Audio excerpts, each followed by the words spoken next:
Let me tell you something right off the bat. If you ever buy land just to get away from people, you should probably check whether the universe has a sense of humor. Because I did exactly that, and my friend, what I got instead was an unsolicited audition for a real-life episode of HOA Special Victims Unit. I mean, here I am thinking I'll find some peace in the hills of New Mexico, and suddenly I'm in a turf war over 4 acres of rocks, pine trees, and apparently the last shreds of my patience. Yeah, that happened. First thing you gotta understand, this place was dead quiet. Not in that creepy horror movie way, just quiet. Honest, real clean. 4 acres rimmed with old ponderosa up near Taos where the wind seems to have nowhere to be. That wind, I swear it moves with more purpose than most people I met in the city. I'd been working as a federal enforcement officer, dragging deadbeat landlords to court, breaking up fights between tenants and junkies in basement apartments, 15 years of noise. So this silence, that was gold. I bought the land so I could get lost in it. No mortgage, no HOA. That last part was non-negotiable.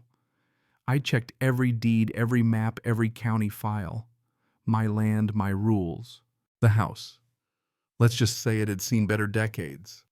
Built in the 70s, probably by someone with more optimism than skill. Siding faded to the color of dirty snow and those laminate floors peeled up like old sunburn. But it was mine. I didn't care. It was paid for in full. No more landlord, no board, no rules but my own. I'd finally found a place that felt like it belonged to me until I met the neighbors. Or to be more accurate, until I heard about her. Cliff was the first to warn me. Old Forest Ranger gruff, in a way that told you he'd seen things burn. We were leaning over the fence one morning, me swearing at a leaky irrigation line. And he asks, "You met Karen yet?" I shook my head. He just snorted. "You'll know.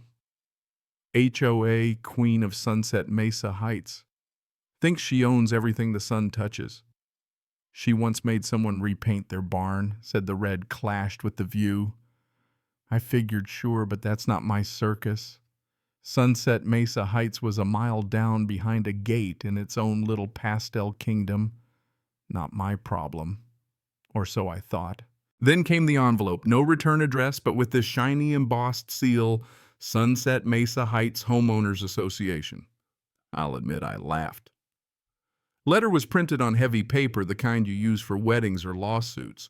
As per a unanimous vote by the Board of Sunset Mesa Heights, your property has been identified as falling under extended stewardship of the HOA. Yeah, that's how it started. Some stuff about territorial aesthetic mandate, a demand for a compliance plan in 2 weeks, or else, well, harmonious community realignment. I thought maybe I was having a stroke. The only thing harmonious about this was the rhythm I found tossing it into the trash. But I'm not stupid. I wrote back in big red marker right across the bottom. Your fantasies have no legal weight. House built in 73. HOA founded 30 years later. I'm not part of your circus. Do not contact me again. I duct taped that sucker back in their envelope and tossed it in the outgoing mail. Still, there was this itch at the back of my neck. I've seen enough fake eviction notices and half-baked legal threats to know when someone's testing boundaries. So that night I checked the cameras, 4 of them all motion-activated, added another one pointing at the driveway just in case our self-appointed queen decided to make a personal appearance. 3 days later, right on cue, a white SUV rolled up parked by my gate. She didn't get out for a while. I watched from inside, coffee in hand. Eventually out steps a woman in her late 50s, wrapped in a pastel tracksuit clipboard like a badge of honor. 2 guys with her, one carrying a folder looking like a lawyer in a community theater production. She hits the intercom. "Mr. Craig." She starts all clipped and businesslike. "We're here on behalf of the HOA to initiate visual inspection protocol and open dialogue regarding your pending compliance review." I didn't respond. She tried again. "Per our extended boundary ruling, your property is under provisional aesthetic observation." That was a new one. I just let her talk to the wind. then watched as she turned to my new driveway cam and straight-faced said, "If Mr. Craig does not comply, we will begin documentation for removal." Then they left as quickly as they came. I saved the footage, emailed a copy to an old buddy at the DA's office. I also sent it to Cliff. He replied with just 3 words. "Told you, man." After the HOA envelope incident, I tried to get back to my life. I was refinishing an old cedar armoire, minding my own business, when the white SUV showed up again, this time with backup. A silver Lincoln windows tinted darker than Karen's sense of humor. Out stepped Karen in a blazer, her sidekick lawyer with a briefcase, and a third guy with a GoPro strapped to his chest filming like he was chasing ghosts. I didn't open the door, just flicked on the mic and asked, "State your business." Karen looked straight at the camera. "Mr. Craig, I am here with legal counsel to serve formal reclamation documents. This is Harry Milton, legal representative of Sunset Mesa Heights HOA. Harry nodded, all smug. I nearly choked. The same HOA I'm not a part of. The one with no jurisdiction. Harry started rattling off legal-sounding nonsense, something about Resolution 42B and the Unified Aesthetic Covenant.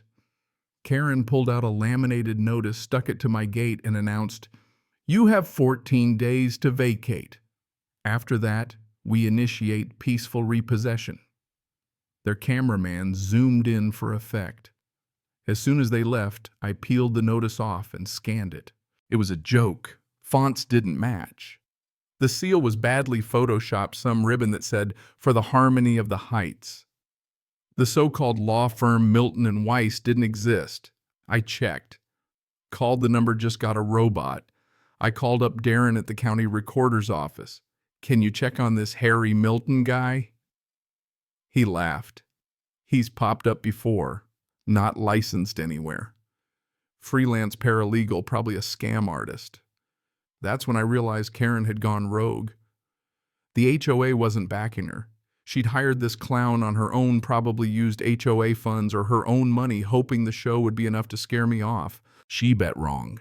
I printed everything: fake notices, fake seals, footage of Karen taping up her fake law, Harry doing his best TV lawyer impression. Took the whole thing to the sheriff's office.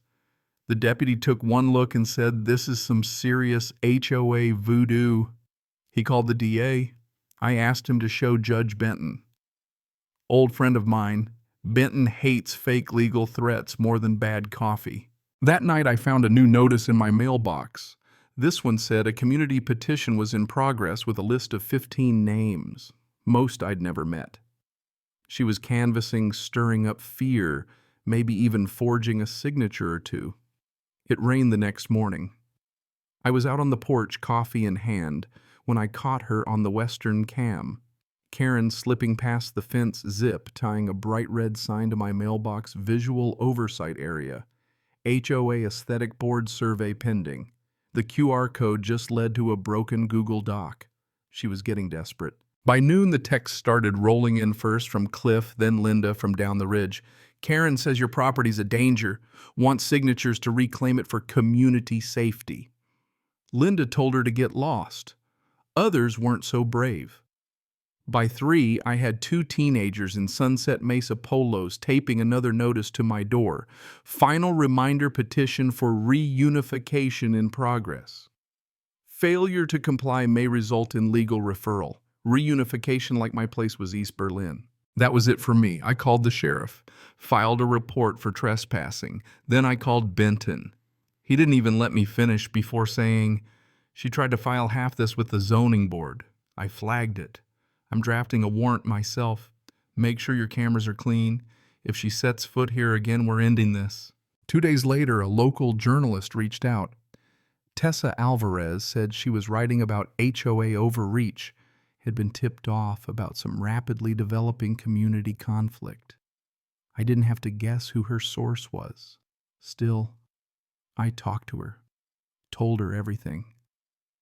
Title records, fake lawyer, fake notices. Within an hour, her article was up. Maverick homeowner faces pressure in HOA land dispute. Who owns the mountains? Karen got her say, too.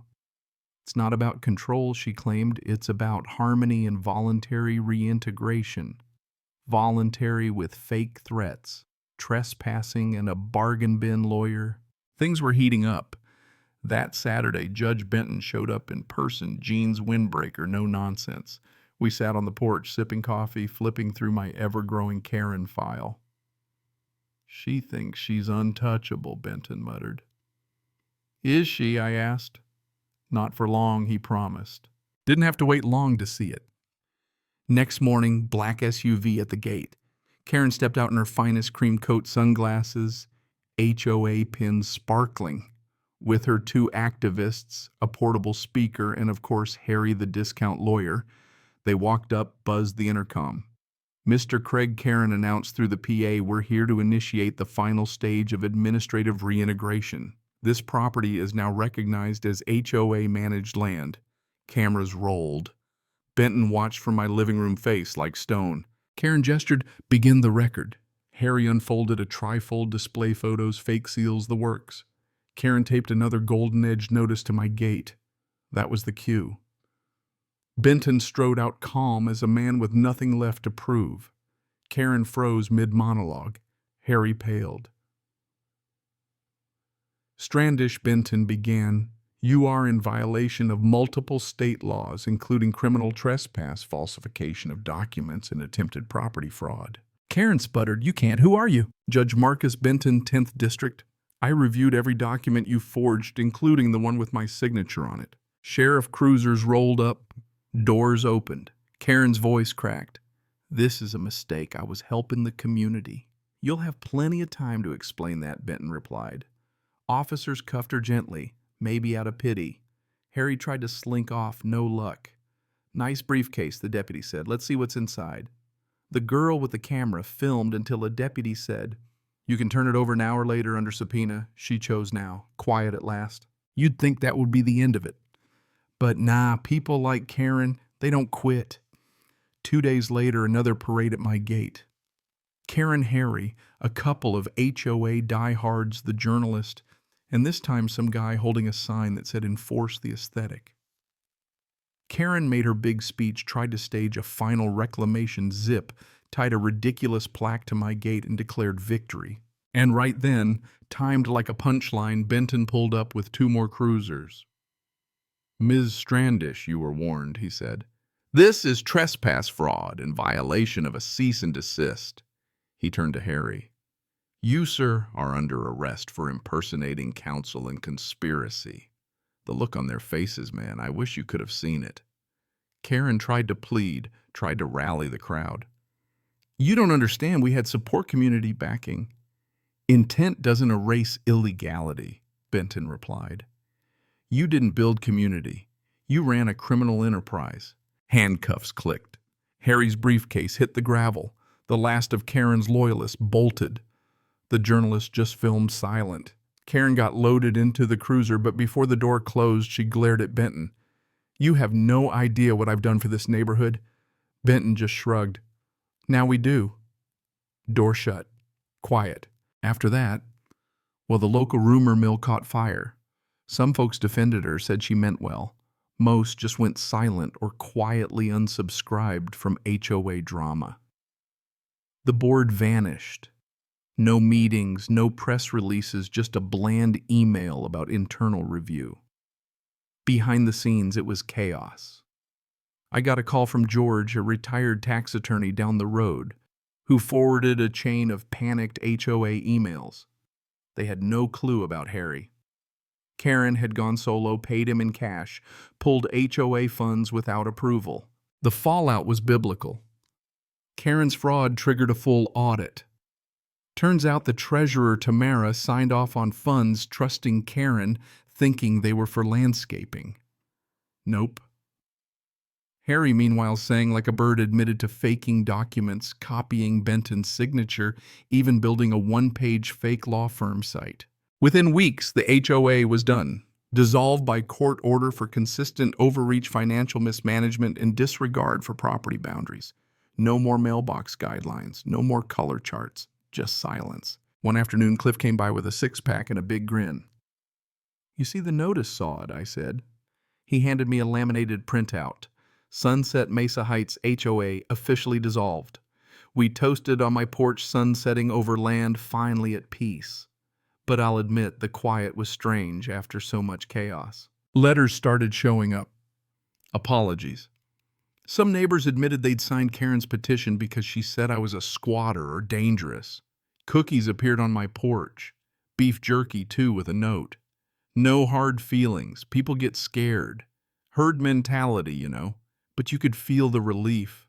A week later, an envelope arrived from the county clerk. Inside, summary judgment, signed by Benton. Plaintiff Ethan Craig retains full and undisputed title, exempt from any HOA jurisdiction past or present. Official. Done.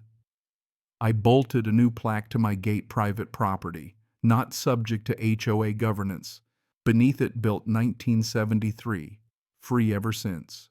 But it didn't end there. The legal fees were brutal, even with Benton's help. I filed a civil suit, fraud, distress, defamation, you name it, $250,000. Karen's assets, mostly HOA funds, and an old trust went straight to pay off damages. First check, I bought a top-line camera system, and for the first time in years, a hammock. Hung it between two pines, lay back and watched the clouds drift over land that finally felt like mine. Last I heard, Sunset Mesa Heights dropped the sunset, and the Heights just called it Mesa Ridge. County froze the old HOA's funds, repaid folks Karen had fined. The sign at their old entrance, once covered in rules, was empty but for a single rusty pin. Cliff drove by one day. See, they renamed it, I nodded.